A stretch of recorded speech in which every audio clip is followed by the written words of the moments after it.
kind of continuation on the talk I gave a couple of weeks ago on history of the total hip. Only this is on history of the total knee. The general theme of this is the same. I've kind of taken the history as I saw it when I was a resident in the late 60s, and then as it evolved through my career, taking it through about 2010 when I quit doing my own cases. The options for a painful knee in the 60s carrying into the 70s were really what you see right here. Arthrodesis then, just like now, was reserved almost exclusively for salvage of an infected knee. The only exception was we were still doing a few of them for polio patients to stabilize the knee if they did not have musculature. But it was a pretty high morbid and not popular operation. Arthroplasty, there was in the 50s, late 50s and early 60s, a hinge arthroplasty called a Waldius out of Sweden. It was kind of a takeoff on the Austin Moore stem, a press fit. It didn't work. They got loose. There were a few series of 10 or 15 published in various places, but in general, they were highly unsuccessful. There was one operation that was done that was a Macintosh. There was another one called a McKeever. These were small metallic devices, came in various thicknesses, that could be put into a knee, almost exclusively done in rheumatoid arthritic patients where you had bilateral disease. You couldn't do an osteotomy. And this was a modestly successful operation. Perhaps 60 to 80% of patients that had it were happy with it. It had pretty good motion at 5 years. The significant thing about it was the approach to the knee at that time, which was a tibial tubercle osteotomy, and you then pull this back, and believe me, you can see the knee when you make that approach. It was a big approach. Osteotomy, though, was the hallmark for the painful knee, and they were usually done on the tibial side. It was usually done for medial compartment disease, and it was an operation I think all of us look forward to because it was a good operation in terms of relieving pain and patients being happy. Mark Coventry from the Mayo Clinic described the original operation. It was done with the cut as you see there. The knee was then, cut was closed, patient was placed in a cylinder cast, allowed to fully ambulate for about 6 weeks, and then the cast was taken off and they started motion. Technically, it was actually a hard operation to do, and it was not an operation that a lot of people felt comfortable with. If you didn't take out enough of a wedge, you'd leave a little island of bone there, and then when you tried to close this, you cracked through the tibia to the tibial surface, got a bad result. One of the problems with it was that we had a fairly good incidence of stiffness after being in a cylinder cast for 6 weeks, and there were some thromboembolic problems. So in the 80s, we started getting internal fixation, and internal fixation allowed us to start early motion in these. I think it was a tremendous step forward. There were several good implant systems out there. Aaron Hoffman, who was on our staff, developed one that had a good set of instrumentation. It was a good way to do a total knee. To do an osteotomy. We also did them on the femoral side. On the femoral side, it was usually for lateral compartment disease. It was a much bigger operation. It required a lot of internal fixation. Some people tried to do all their internal fixation on one side, but it really wasn't enough, and you really needed to add, make it a bilateral approach. But the advent of bone cement and the total hip, when that came out in the very early 70s, the cry was, if you can put in an artificial hip, you ought to be able to put in an artificial knee, and let's get to it. Two knees came out. The polycentric that you see up here was in 70, and this was in 72.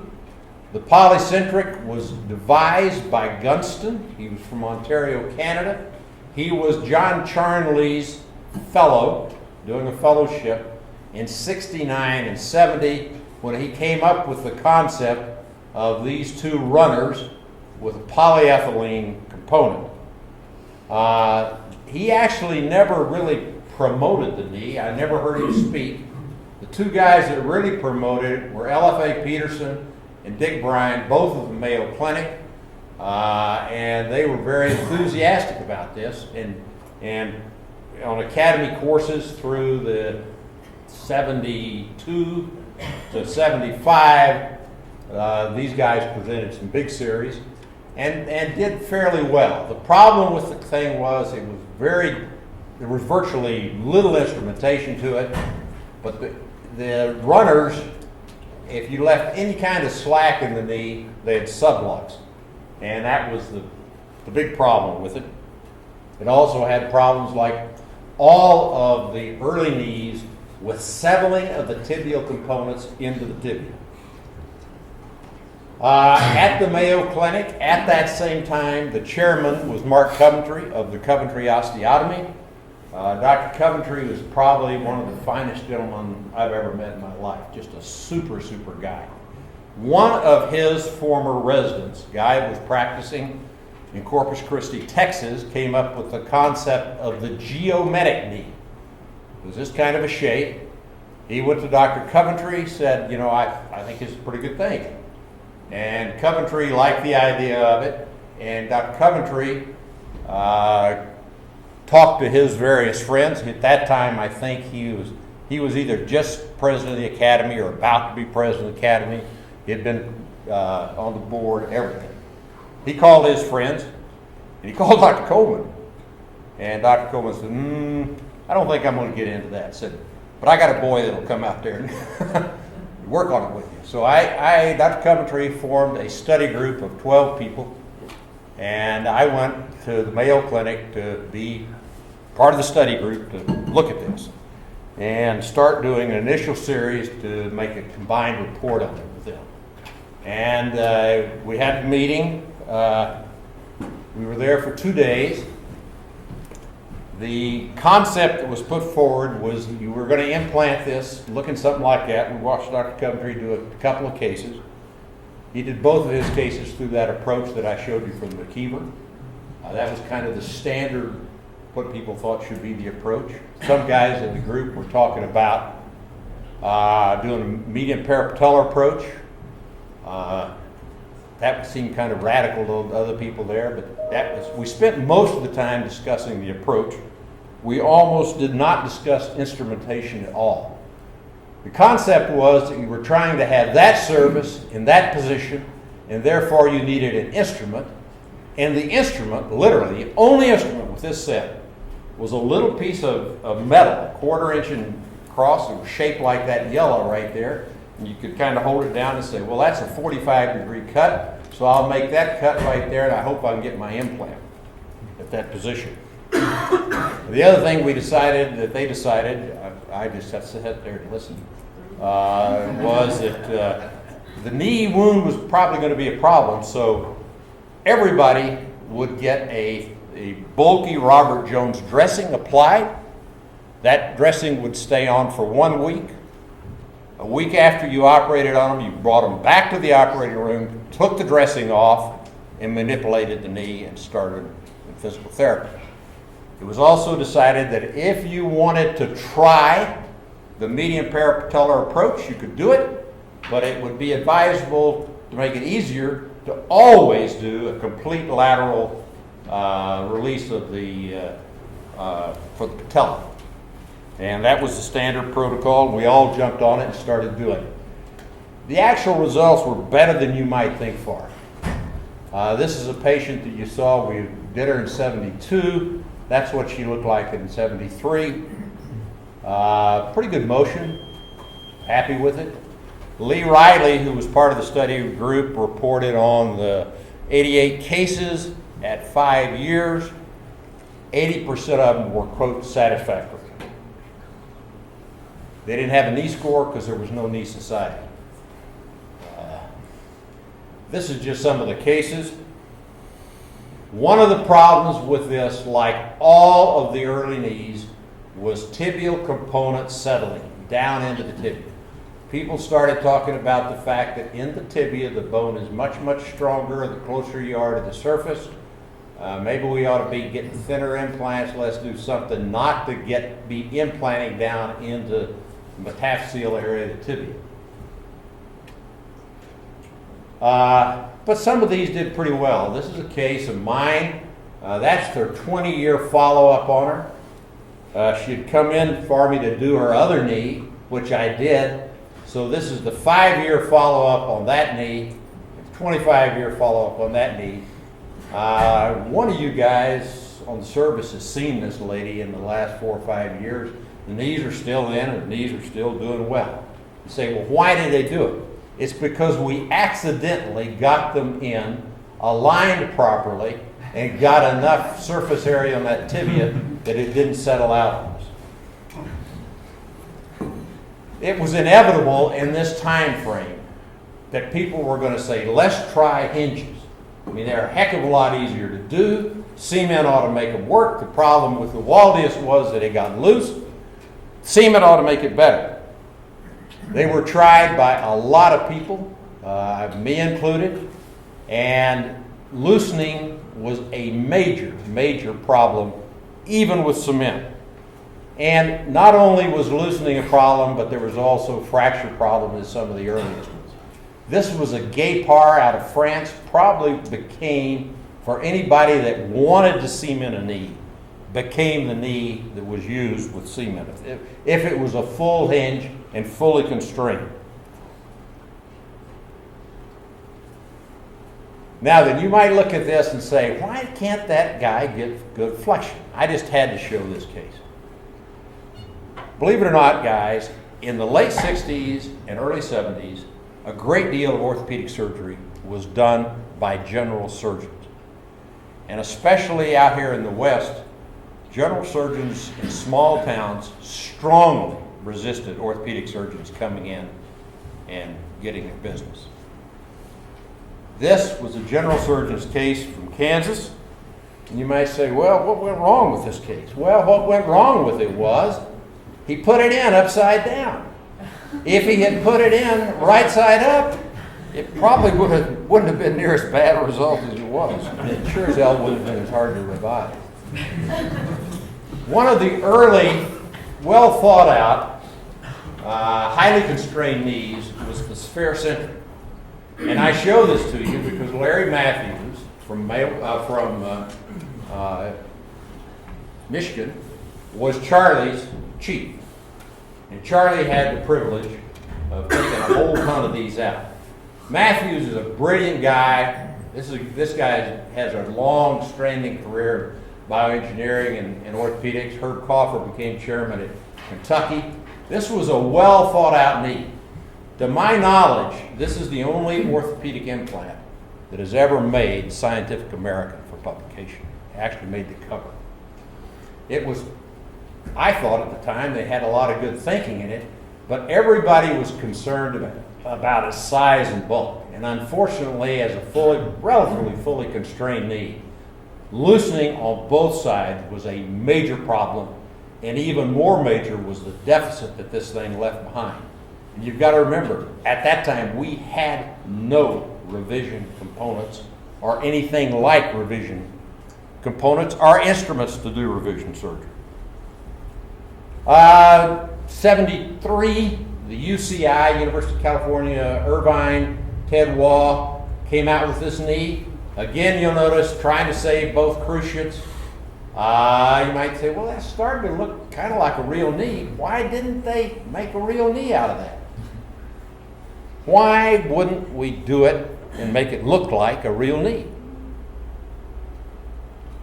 We were smart enough to want to.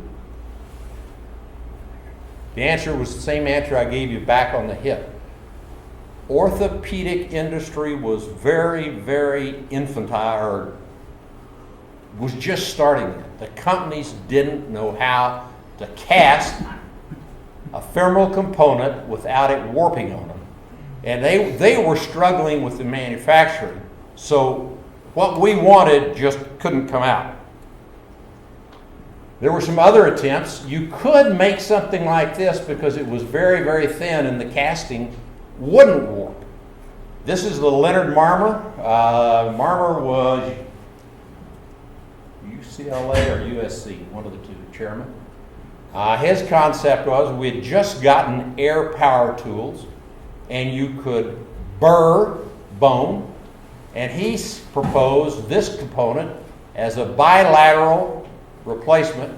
Obviously it was used as a unicompartmental, but you would burr away the bone and just put this in as kind of a surface implant and cement it.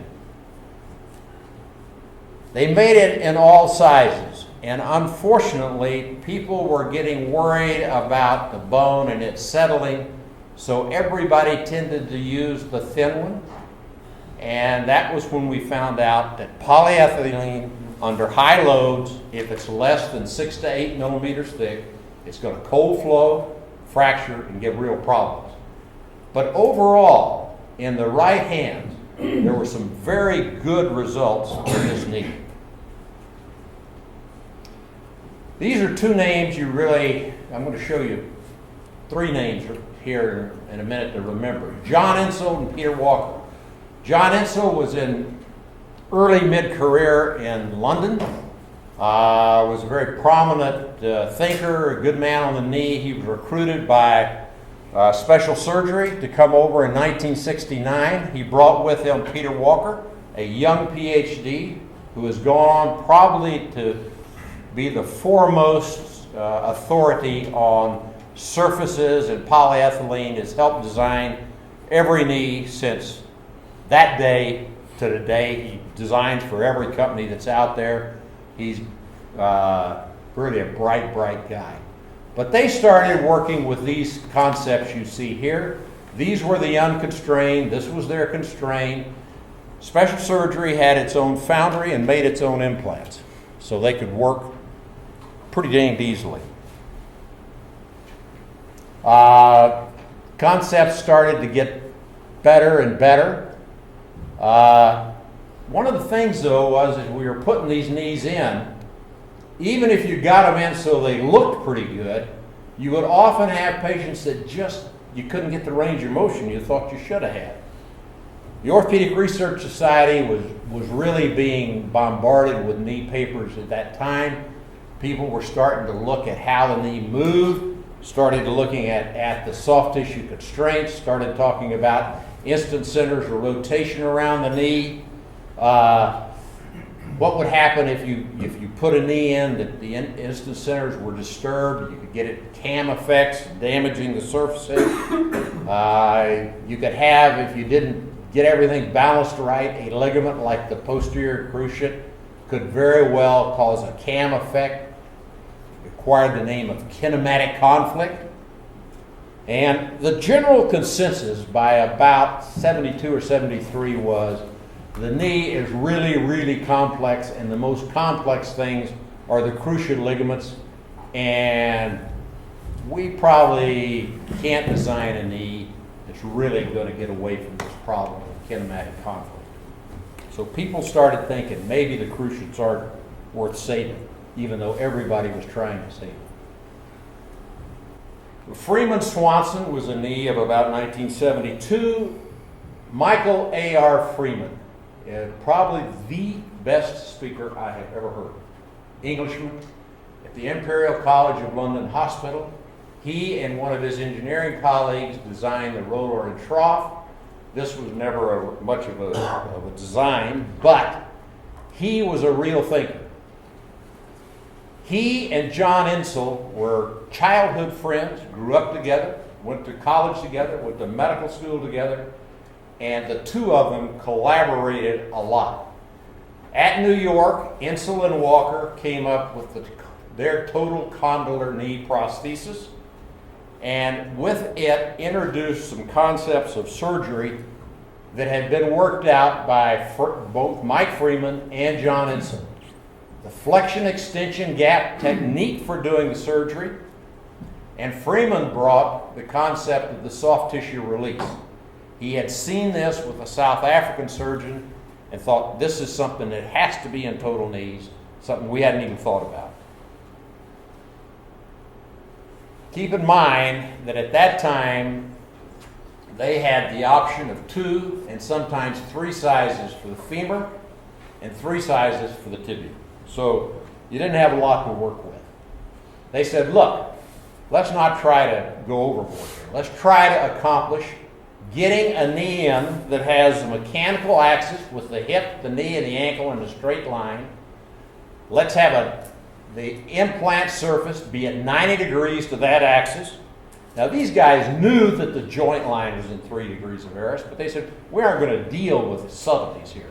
We just want to get one in, leg looks straight, and the implant's in the right position. They said, we know that the anatomic axis of the femur, we can feel and we can get a very good, that could be a guide for us. We could use that as a guide. You'll notice I'm not mentioning anything about the intermedullary canal of the femur because nobody had thought of using it at that time. They said, we'll use the axis of the tibia as a guide, and we kind of know where the hip is. I mean, you could take an x-ray and see where it is, but it was really easy. If you just walk, we all had x-rays. I mean, you didn't see x-rays here. The x-rays were on the wall. And you just walked up and put your thumb on the symphysis pubis on a left hip, your little finger on the anterior spheriac spine, and your index finger is right over, 1/3 of the way over, is the hip. You said, that's the hip.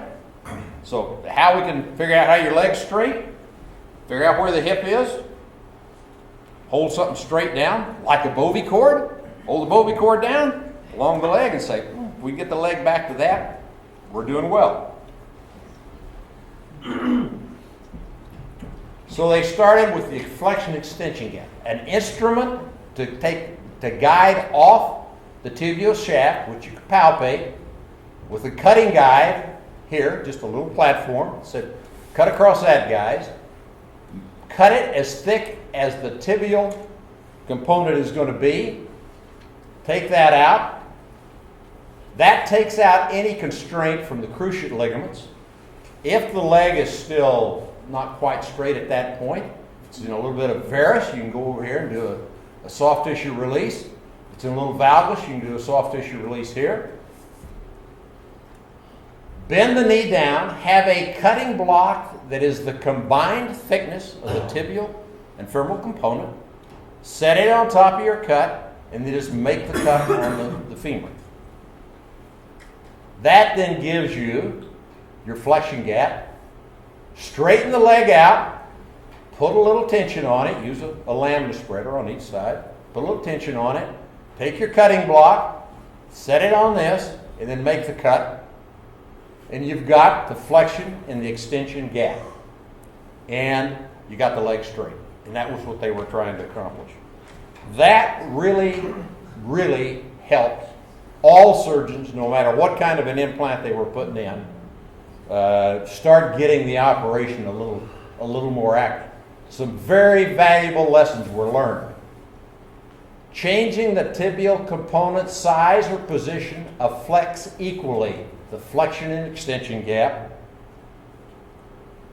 Changing the size, changing the femoral component position back and forth can affect the extension gap without affecting the flexion gap, and vice versa, changing the femoral component size differentially affects the flexion gap.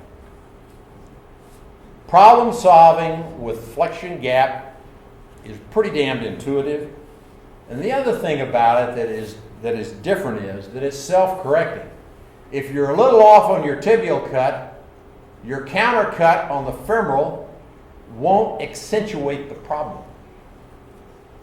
The next system we're going to have, that's not the case.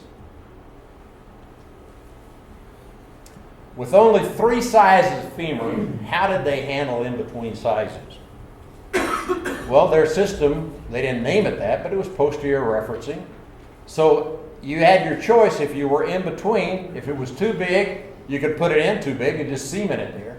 But that usually caused problems with getting good flexion. So most people, if it was too big, they would go to the next size down which could be 6, 8 millimeters smaller, which means that you could very, very well be putting a 5 millimeter notch in the femur.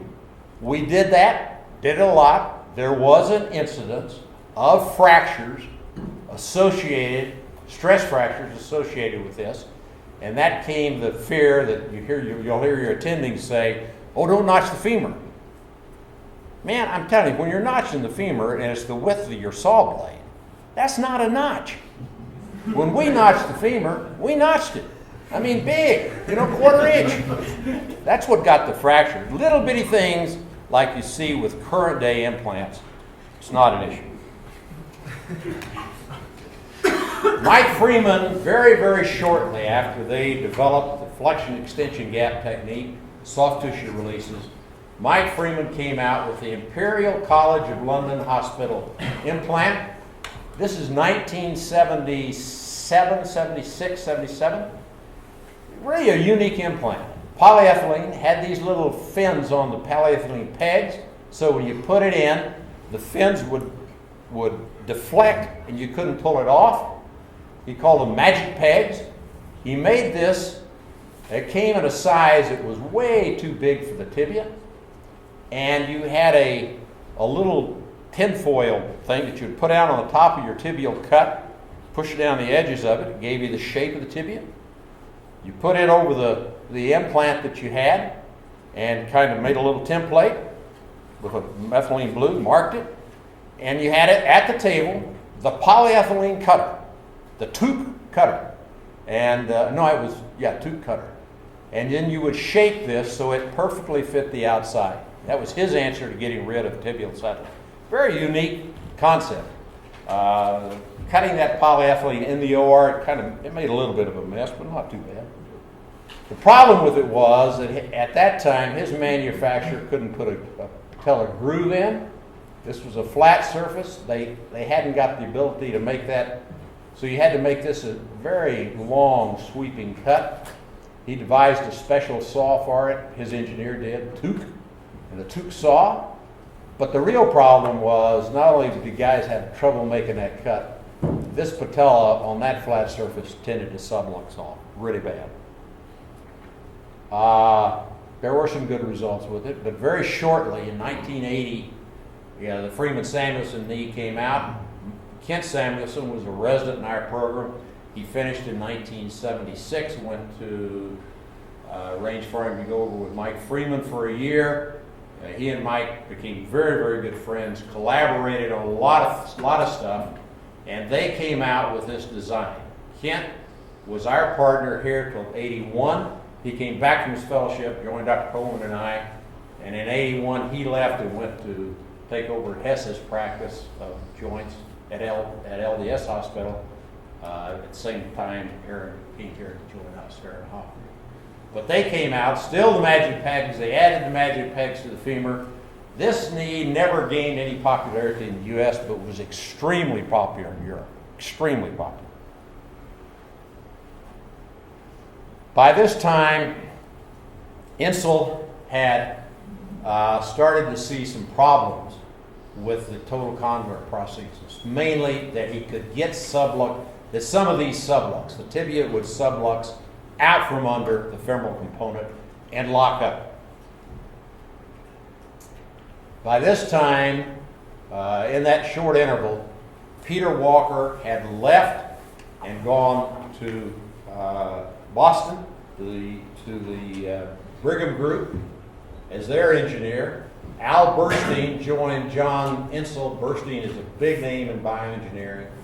And they designed the Insel-Burstein knee. They put the CAM effect with polyethylene in it. At that time, finite element analysis was just coming out. Their finite analysis said, we're going to need to put a stem on the tibial component to counter the effects of the CAM. That's when stems became into the implant. They said we're going to sacrifice the cruciate ligaments so we can have this. So this became posterior cruciate ligament sacrificing implant. This was an extremely popular implant, and it's probably got the longest track record of good results of any implant that's ever come out. Broadway Joe Namath has 2 of these in him. Got them when either the year after or 2 years after he retired from the NFL. Last count I had from the guys at Special Surgery, he still got them in. The Brigham Group hired Peter Walker. The Brigham Group was Dick Scott. I've forgotten the other, some other prominent guys, but they hired Peter Walker, and they continued along the lines of trying to develop more of an anatomical knee that retained the posterior cruciate. And so their knees started getting a notch in the back, so you'd sacrifice the anterior but keep the posterior cruciate ligament. Those 2 groups started talking about sacrificing or saving, and have talked about it, and everybody else has talked about it.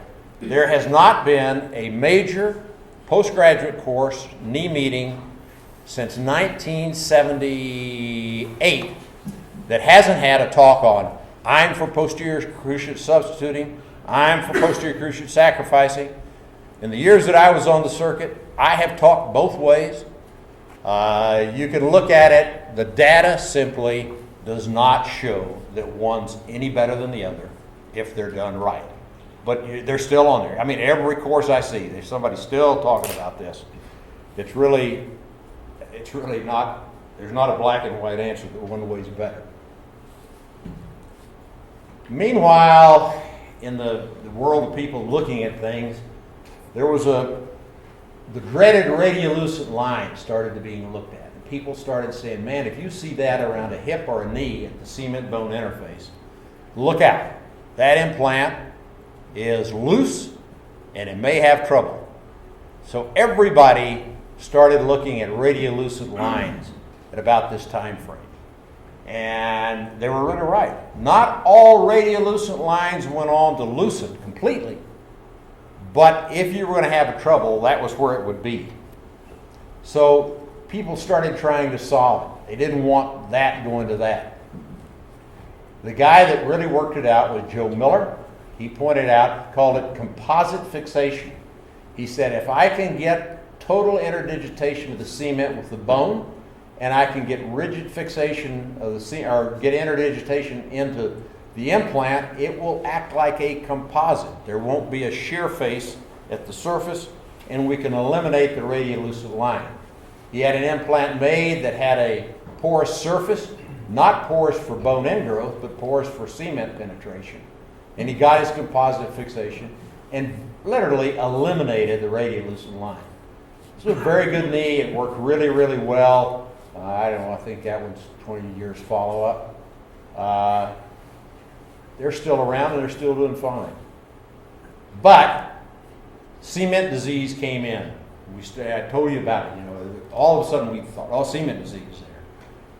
Everybody said if there's cement disease in the hip, even though it was particle disease, it's got to be in the knee. So we got to have something else.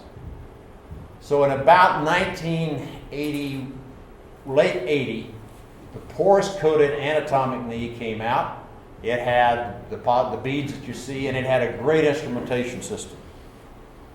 It was made possible because the manufacturers by that time could really make things well. And they came out with 9 sizes right and 9 sizes left. And it allowed for a new technique, a technique that really flowed and worked, called measured resection. Now, these guys said, look, we know what the anatomy is, and we are going to try to not do the classic, like Insel and Freeman had talked about, not get our joint line in at 90 degrees. We're going to put it in anatomic. This caused a little confusion. People said, look, you know, we're used to the old. Why do it that way? Well, there's good reason for it. the anatomy, people say, well, you know, does form follow function? Yeah, form follows function. The weight-bearing line of the body in single leg stance is that red line. The thing that keeps you standing upright in single leg stance so you don't fall over the other side is your abductors going all the way down to the knee through the hip abductors, through the tension fascia lata. That force is there, and the resultant is the mechanical axis of the knee, which is at 90 degrees to that, which is 9 degrees off, usually about 9 degrees off the anatomic axis of the femur. So they said, let's design an implant. People were talking about Leo Whitesides. It was actually the first one to talk about using the intramedullary canal of the femur. Let's use that knowledge and let's develop an instrumentation system that keys off of the anatomic axis of the femur.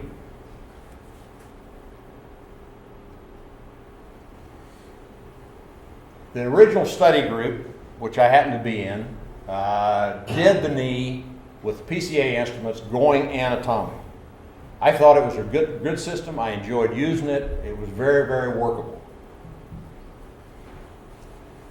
However, some people said, you know, we're having troubles with it. And unfortunately, the people that had the most trouble with it were some very, very prominent knee surgeons. And they had some problems with settling medially. They said, in the best of hands, you're only accurate plus or minus 3 degrees. So you're going to have 88% of cases will be from hair to hair for your cut, but that leaves 12% that are hair, and you have the chance for real failure. We don't think you should cut the knee at anatomic. We think you should go back and cut it the classic cut. Virtually every instrumentation system after the PCA went back to the classic cut with the measured resection technique. My slides are of the measured resection technique with the classic cut, but I'll tell you, you could have made it and gone either way. And now, right now today, I'd be totally happy to do these with anatomic cuts, and I think it's coming. But nonetheless, the principle of measured resection was use the ion canal to make your initial femoral cut with the knowledge of what the relationship is between the mechanical axis and the anatomic axis. That'll make it right. Then, with that cut made, you can have blocks that make the rest of your cut, and that gives you great exposure to the knee. Exposure then became much easier. Use either extramedullary or intramedullary alignment for the tibial side, so you now have accurate bony landmarks for the cuts on the tibia and the femur. You can finish that up, and that'll automatically give you a balanced flexion-extension gap. And in most cases, it does. The one thing that you can say about measured resection, the surgery can be cookbook. You can put out instruments that the surgeon says, give me instrument 1, give me instrument 2, give me instrument 3. The instrumentation's straightforward. The scrub nurse just hands it out. It goes back in the tray. It's a very straightforward cookbook way of doing surgery. But if you're doing the 90-degree cut, you have to have femoral component rotation properly. And this slide illustrates that if you made your 90-degree cut and you put the implant in normal rotation, there's going to be a gap over here, so you've got to externally rotate it 3 degrees. If this slide works, it'll help us understand that a little bit. This is a model that I had made. It's anatomically and biomechanically correct, and it shows knee motion.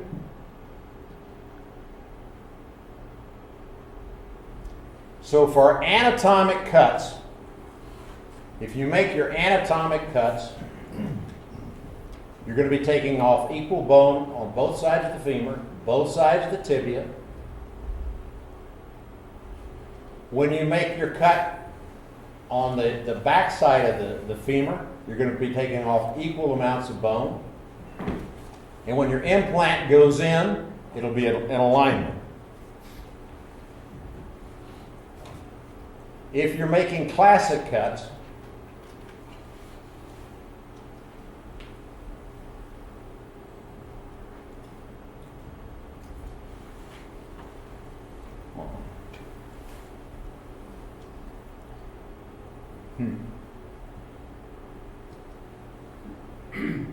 well, okay, there it is.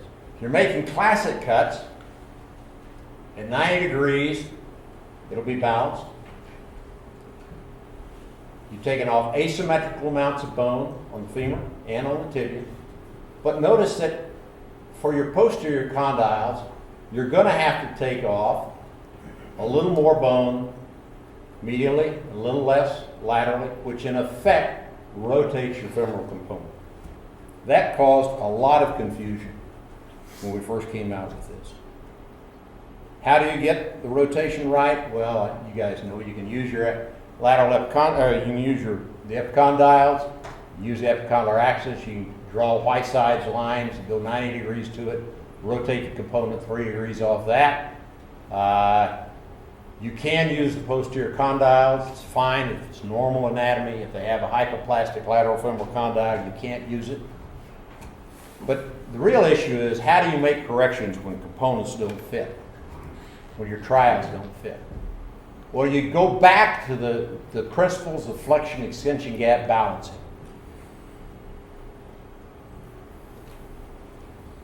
Here we see a knee that's too loose. You've got all your trials in and it's too loose. That's a symmetrical problem. You solve it on the tibial side by simply increasing the size. Here is one where it's too tight. In flexion, it's too tight in extension. It's a symmetrical problem. You solve it on the tibial side, taking off a little more bone. Here's one that's too tight in extension. It's great in flexion, but you try to come up to extension, it won't go there. That's an asymmetrical problem. You solve it on the femoral side by recessing the femur.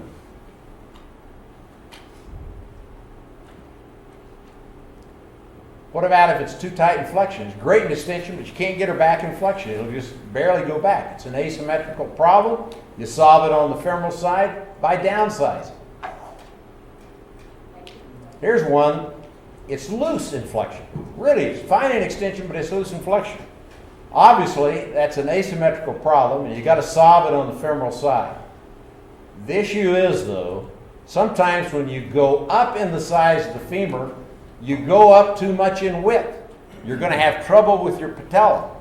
So how do you solve it? You make it a symmetrical problem. Simply downsize the femur and then correct by solving it on the tibial side, because it'll be a symmetrical problem at that point. So the 80s, things looked like they were going good. We'd learned how to use instrumentation. Virtually all of the systems went to the instrumentation that was developed for cementless joints, but not everybody enthusiastically endorsed them. So you saw, I would say that in the 80s, it was about 50-50 cement or cementless. There were hybrids done, all kinds of things, but basically the instrumentation took us through it. All of the implants started to look more and more and more similar. Things looked pretty darn good. All of a sudden somebody said, oh, we've got a wear problem. We got a wear problem. Looky here. We have knees that look pretty good, but they wore out. Look at that knee. It's worn out. That knee wore out because of a very poor bearing design. The original PCA, they made the surfaces so unconstrained that they got a gliding motion, and that caused undue wear.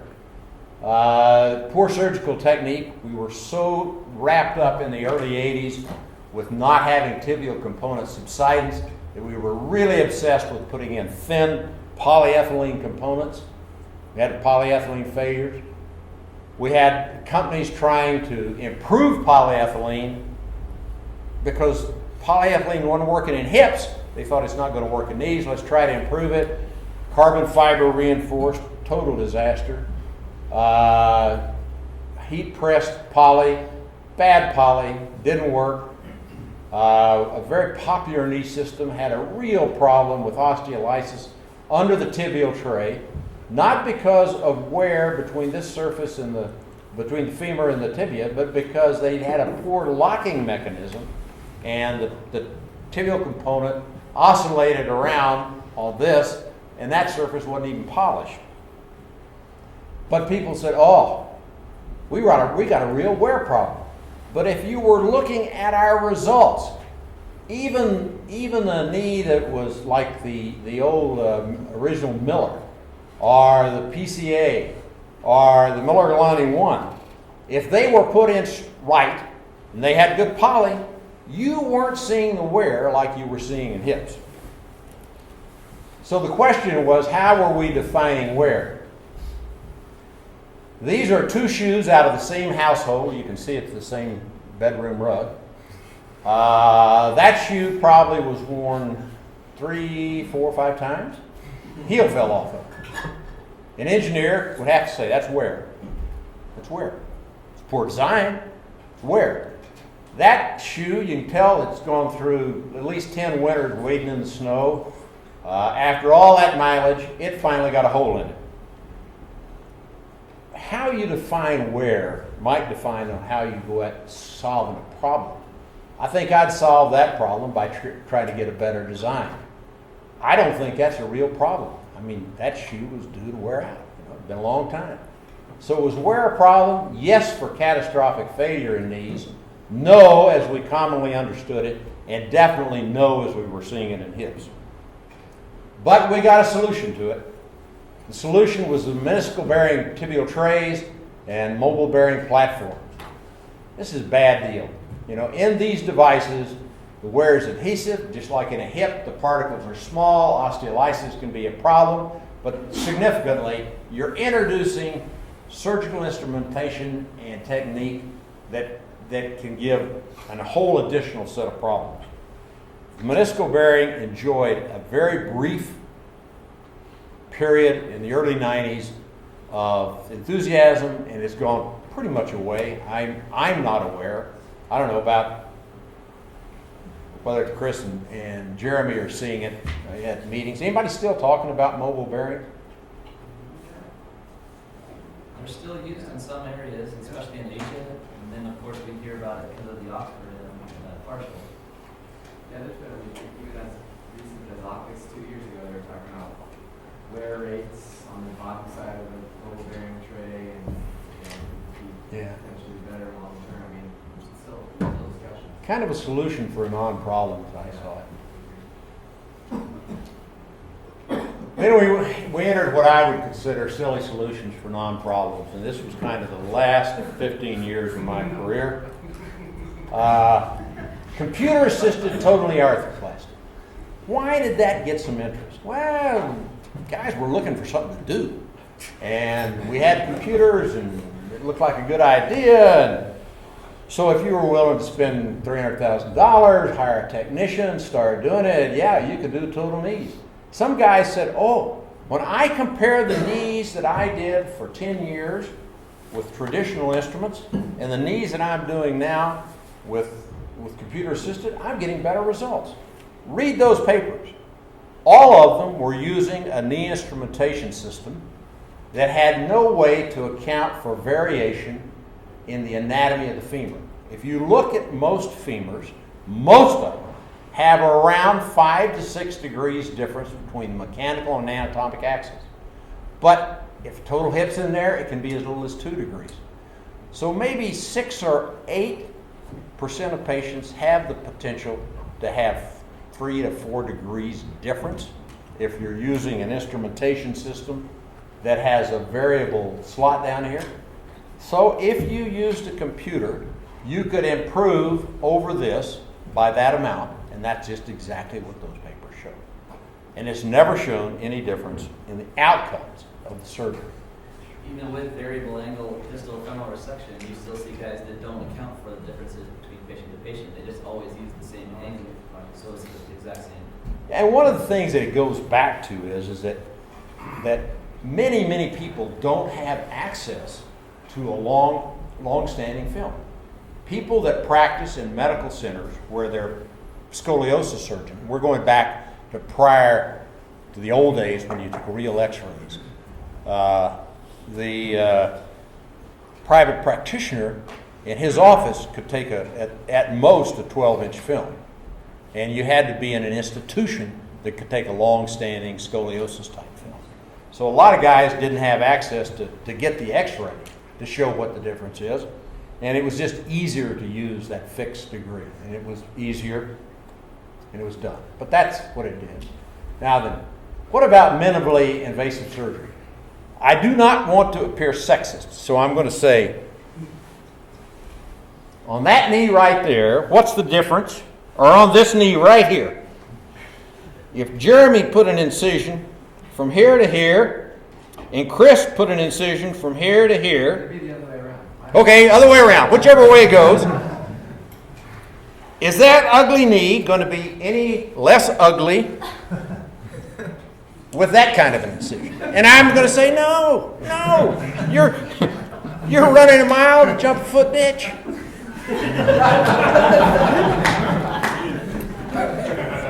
When these came out, I condemned them then, I condemn them now.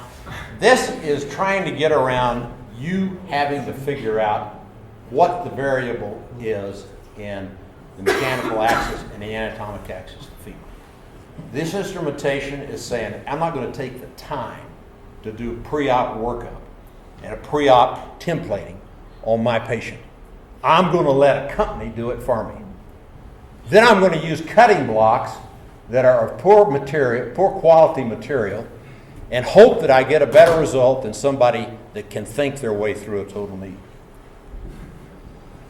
What about robotic surgery? It's coming out. I had a little experience early on with this system. It's a poor man's robot in the sense that you had this, but you had to be on the back of it. But everything was on rigid, and you made these cuts. And I'm telling you, they were beautiful cuts. And I mean, it just looked so good. It made the damnedest mess in surgery you ever saw. And when you got to at the end of the day, you'd taken probably 30 or 40 more minutes to do the case. And post-operatively, there's no difference in patients. Long-term results were no difference. It was a gimmick, and it went the way of gimmicks. And that's where I think it's going to happen in robotic surgery. I just point out the most frequent cause of problems today, excluding infection, is surgical error. And it comes in sizing, positioning, alignment, soft tissue balancing. It's judgment issues, not technology. And I think you need to be a thinking surgeon and think your way through total knees. That's it. Question?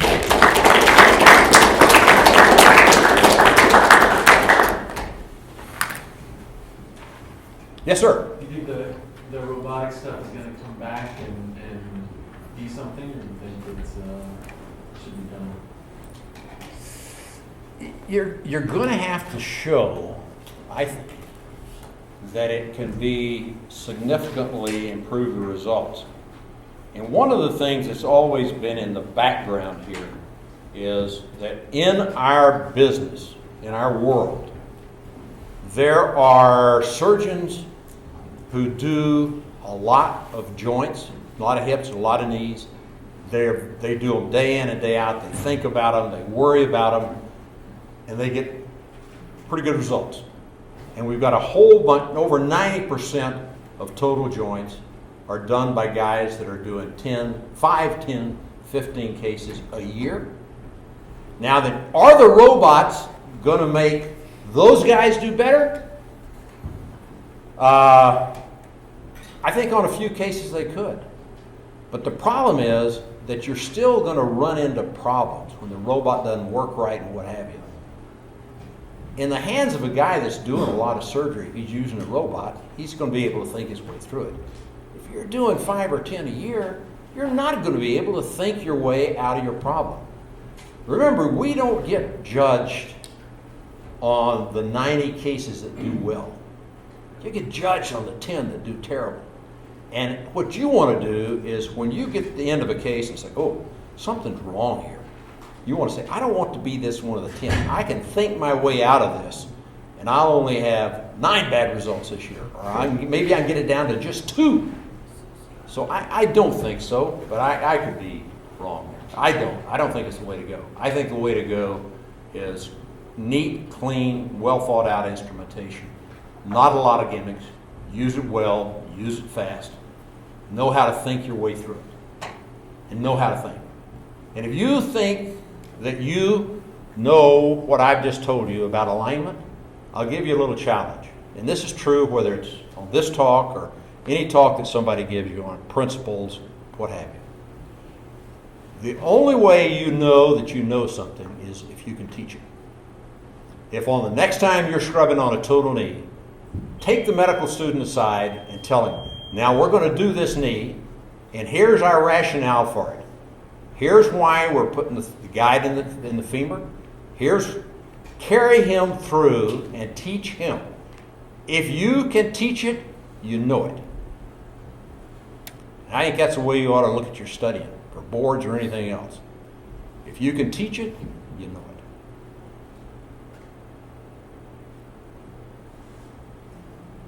All right. Yes, sir. In the era of the 70s, when there were a lot of different implants being tried and tibial subsidence was a big problem, and there were no revision instruments, how are a lot of the failures being handled? I mean, a lot of fusions or just resection arthroplasties, or what was happening with the complications in that area?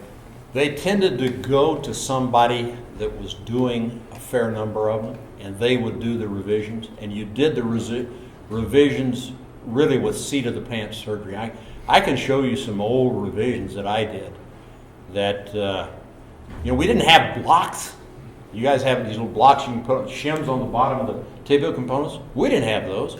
So we'd put 3 or 4 screws down to act as stabilizers. You could put your screw up and down till you got it. So when the tibial component went on and sit in the position you want, fill it full of cement, put it on there. Let me give you a real quick lecture using on revision total knees just to simplify it. And just remember, any time that you're going in on a knee, at some point in time, that knee and that soft tissue had a normal joint line. When you get all the components off, you don't know where that joint line was. You don't know where you're going. So how do you do a knee revision? You don't look at that giant tray of instruments they got out there and say, I'm going to use those. You just put those back there. I'll tell you what I want some. Stop and think it through. First, establish the joint line. Then remember your principles of flexion-extension gap technique. How do you establish a joint line? You can do it off the femur or the tibia. I prefer the tibia because you can almost always find an old x-ray that shows where the fibular head was on that side, or at least some bony landmark that you can compare to their other leg. You can find a landmark that says on this patient, at one time from that landmark to the joint line was a certain distance. And then you set your trial up on an IM rod at that position. Then you take it out into the fully extended position. That it tells you that this is the flexion gap you're going to fulfill, and that's the extension gap. So you get a femoral trial, put it on an IM rod, put it up the femur, get it to balance first in flexion, then take the leg out into extension, get it out to there. You may have to have some kind of little shim in here for your trial. You may have to have it on that side. But you'll end up with the tibial component in its position, the femoral size in its position, and the extension gap full. And then all it is a matter of filling in the gaps with all the little giz switches they have on the back table. And in the old days, I would have dropped about 3 or 4 screws down there, filled that full of cement. Later I got little bones, little metal things I could put in there. Now then you got bigger gaps and you can go with porous metal. But the principles are really simple. And revision knee surgery is fun because you can think your way through it and then do all this neat carpentry with all these little toys and that. That's it. Thank you. Thank you. You're welcome.